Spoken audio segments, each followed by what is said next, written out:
Hey people, how's it going? Welcome to another video. Welcome to another Big Four debut album ranking. So we've done the American Big Four, we've done the German Big Four, and now we're going to do the Canadian Big Four of thrash metal.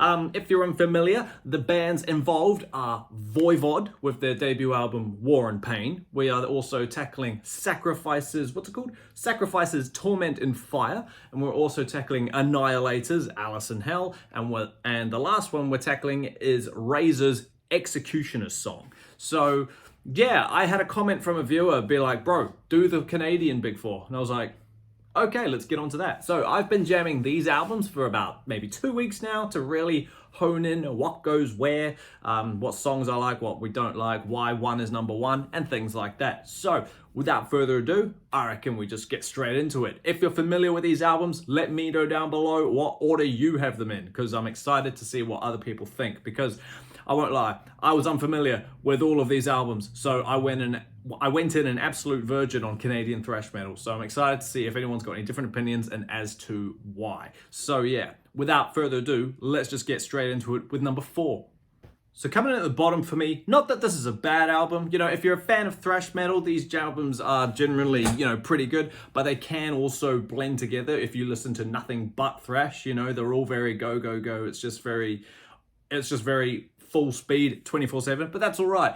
Number 4, I've put Voivod's War and Pain. Like I just said, not that it's a bad album, but I think this one comes in at number 4, probably the same reason that I put Megadeth's debut at number 4, is because it's the most, I feel like it's the most messy. It is the most thrashy, which some people would consider it to be, you know, well, shouldn't that make it number 1?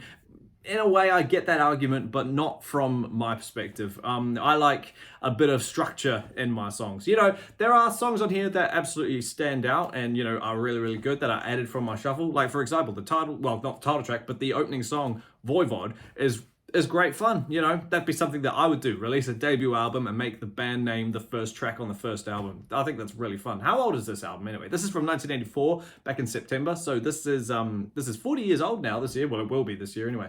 Iron Gang, I think, is another great song on here. That's really, really awesome. This album flew by. This one's 42 minutes, you know, roughly. And a lot of the songs, I think, some of them they're longer than others. Like you've got 4-minute songs, 5-minute songs, but then there's also a 2-minute song, and then the last song, Nuclear War, is actually 7 minutes. So it does, you know, it can feel like, is this the end of that song? No, it's not. So it's a bit of a mixed bag in terms of song length. But the title track itself, War and Pain, was great. Live for Violence, I thought was absolutely fantastic. The riffing in that I thought was really, really cool. Like I said, it's a good album more or less. I haven't heard anything else from Voivod. I know that they brought an album out last year, and I saw a few people put it in their, you know, top 10, top 50s or whatever. So I was like, all right. So when I saw that Voivod were part of the Big Four, I was like, righto, cool. But yeah, unfortunately for me, it's a fun album. But yeah, it does come in at number 4 for me. So that's where that one goes. Coming in at number 3, I've put Sacrifices, Torment and Fire. This album is, in my opinion, a massive step up from number 4, from Voivod. I just thought the riffing in this one was like, it's a lot more groovy, you could say. It's like groovy thrash. Some of it is so much fun. And this one came out in 1986, so it's a bit after the other album, but this one was fun. I knew it was going to be fun when I heard the first track, The Awakening, which starts off with this like almost public service announcement, robotic voice saying things like, you know, what does he say? Like, one by one, all the humans will die, or something like that. You know, it's an apocalyptic announcement pretty much, and it's really, really eerie. It's so good. Sacrifice, the title track of the band, is a fantastic song. I thought that one was so much fun. Warrior of Death and Homicidal Breath. I didn't realize they just rhymed.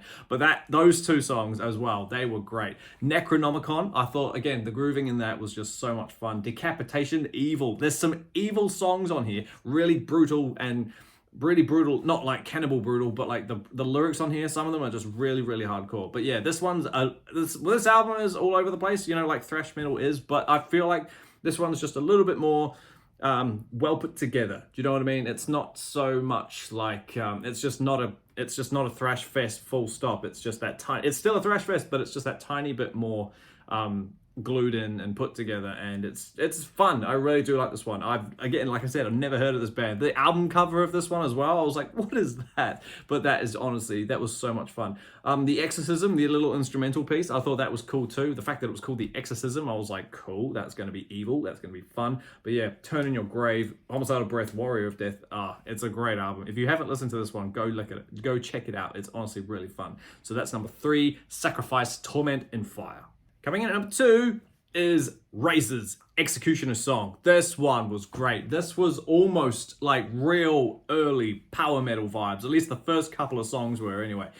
This one came out in 1985. And I just, again, never hearing this album before, I was like, oh yeah, what is this? But then the minute I heard Take This Torch, the opening song, I was just like, oh wow. Listen to those vocals. It was just like, take this torch. It was like I say, it's borderline power metal, but it's too aggressive to be power metal. But I just thought that chorus was absolutely fantastic. And then Fast and Loud, which is a pretty basic, fun thrash song. Fast and loud, loud and proud. It was like, I don't know why. Well, I do know why. That song's catchy as hell, and that's why I like that one so much. Those 2 songs were great. City of Damnation, I thought was fun. The lyrics in that were pretty cool, and the whole growling of the song title, City of Damnation, was great. Escape the Fire, another just thrash beated to put together. March to Death, Distant Thunder. Oh, I love the riff in Distant Thunder. That intro riff, I think it's great. Hot Metal, that's a funny one, but that one's still good.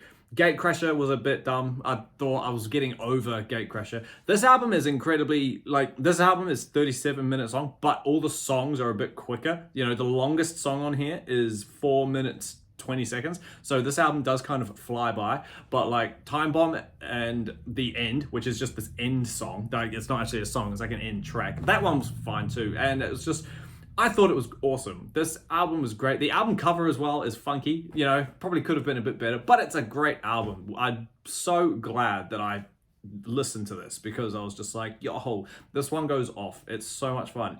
But again, just like the other 2, this one is much more put together than the other 2 are. So as each album goes on, they become more concise and more structured and more on-flowing. Do you know what I mean? Which probably comes as no surprise as to why number 1 is my number 1. Which, yeah, if you've been paying attention, number 1 for me is Annihilator's Alice in Hell from 1989. So it's a way later album than compared to the rest. And like the others, the amount of precision, you know, how concise this album is put together. This album, when I was listening to it, I was almost unsure if like this was actually like deemed thrash metal, because compared to the other thrash metal albums that we've talked about today, this one almost seems like traditional heavy metal. It's almost like a King Diamond-y kind of vibe, especially with an album like Alice in Hell. When I first saw the album cover and the name and read the lyrics to that song and whatnot, I got a, you know, King Diamond, Abigail, them kind of vibe. Do you know what I mean? Especially with that silly little way that he sings. Listen, hell, you know, that high squeal that he does every damn time. Probably didn't need to do that, in my opinion. But you know, after the first 20 of them, it got on my nerves. But hey, Crystal Ann, the little acoustic instrumental classical thing that they got going on there, that was awesome. I thought, all right, this album already steps up from compared to the rest. There was nothing like that on the others. Welcome to Your Death, I think, was great as well. Word Salad, that one's fun. That one's a go type song, but that one's cool. Schizos Are Never Alone, parts 1 and 2 are one song. Why not just call it Schizos, full stop, you know? Or if you're going to separate them, put them at different parts of the album. But yeah, and Human Incesticide, that was a cool song too. I just thought it was really great. But yeah, I was expecting, like, even though I've got this one at number 1, I was kind of expecting a little bit more from this album, given the album title and given the album cover and Alice in Hell with the little girl holding teddy bears and, you know, that eerie, like I keep saying, Abigail kind of vibe. I genuinely thought that this was going to be almost concept-y, you know, but I don't believe it is. And if it is, can someone please tell me, because I haven't done too much research on it, but the wiki page doesn't tell me that it's a concept album. So unless it is and I just haven't been listening properly, tell me. But yeah, I just thought, okay, it's not concept. So, but everyone talked about it, you know, everyone thought this album was great. You know, Loudwire ranked it as the 9th best thrash album ever. VH1 listed it as the greatest thrash debuts ever.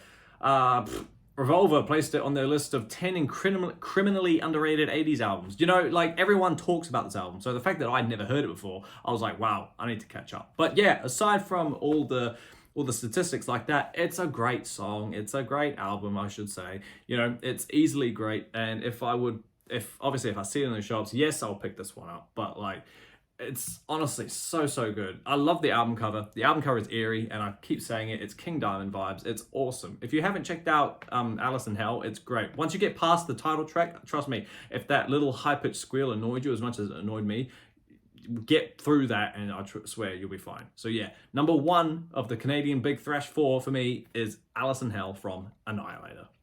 Sweet as team, thanks you so much for hanging out with me while we sit here and discuss some Canadian thrash metal. Were my picks in the same order as yours? Are yours completely different to mine?